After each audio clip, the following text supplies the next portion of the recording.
Hey guys, good to talk to you again. Today I want us to talk about worship. It's been good to be able to see you guys come in on Sunday mornings now. Fortunately, I haven't been able to talk to you because, as you know, I've been on stage, and so I can't quite grab you before you get out, which is fine. But one thing that I want to talk about today is just a reminder of how to worship. Being gone from church for a long time, it is sometimes easy to forget how to do that, to get back into the rhythm. It's kind of like when you go to camp and that first night, maybe that first morning is really stiff. You don't really know how to get into it, but then, you start warming up and you feel a little better about what you're doing, and you feel like you can worship more. So what I want to do, I want to look at Psalm 81. Okay, Psalm 81, and we're going to look at verses 1 through 3 as a reminder of how to worship. So let's read that together. It says, "Sing aloud to God our strength. Shout for joy to the God of Jacob. Raise a song, sound the tambourine, the sweet lyre with the harp. Blow the trumpet at the new moon, at the full moon on our feast day." So, first things first, I don't really want us to take this as a checklist. Okay, this is more of a heart condition that we're supposed to have when it comes to worshiping God. But let's break it down piece by piece here. It says first in verse 1, "Sing aloud to God our strength, shout for joy to the God of Jacob." So the first way that this psalmist is talking about how he's going to praise is by just simply singing. Okay, he's going to sing aloud to God our strength. Now,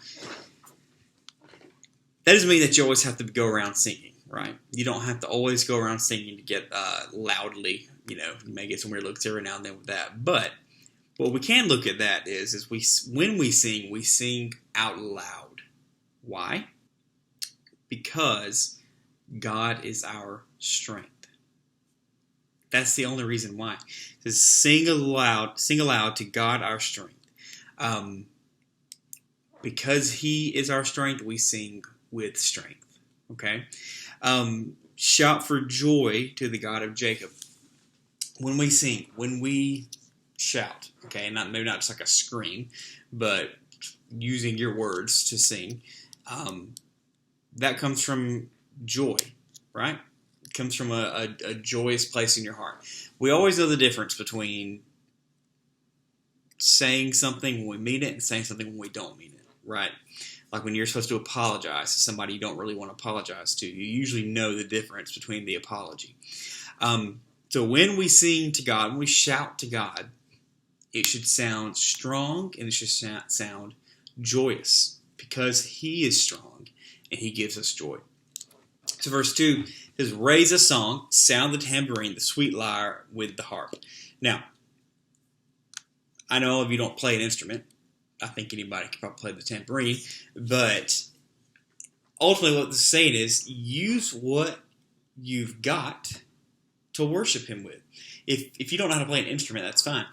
Play a song on your phone, right? Go to Spotify, download a worship playlist. Ultimately what it's saying is use music to worship God. There's some that don't think we should use music when worshiping. I obviously wouldn't agree with that.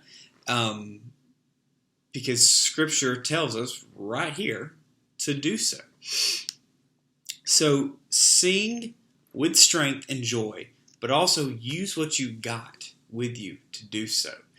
If only thing you know how to play is the kazoo, right? Use that. If all you can do is clap your hands, use that. But if the least you can do is play a song, use that. Like a song on your phone or a song on the radio. Sing along with that. Use what you have to worship God. Blow the trumpet at the new moon, at the full moon on our feast day. In other words, know when to celebrate God, right? Know when it's time to celebrate Him. Obviously, always, but especially when we come together on Sunday mornings. We haven't been able to do that for a while, and me personally, I had to remind myself what it feels like to be together and worship. It's a weird feeling whenever you haven't done it in a while. So I had to remind myself of what the attitude of worship is. So when you come to worship on that feast day, on that special day, blow the trumpet, meaning, probably not specifically meaning this passage, but for you, do it with all your might.